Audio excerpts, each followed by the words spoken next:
Let's take a look at the importance of interpersonal skills. Incorporating organizational behavior principles into the workplace can yield many important organizational outcomes. Developing managers' interpersonal skills helps organizations attract and keep high performing employees, which is important because outstanding employees are always in short supply and costly to replace. Strong associations exist between the quality of workplace relationships and employee job satisfaction, stress, and turnover.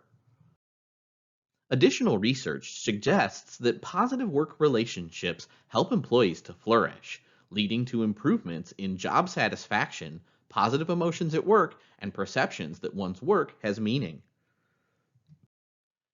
Increasing OB elements in organizations can foster social responsibility awareness. This is especially important because there's a growing need for understanding the means and outcomes of corporate social responsibility. We understand that in today's competitive and demanding workplace, managers can't succeed on their technical skills alone. They also have to exhibit good people skills.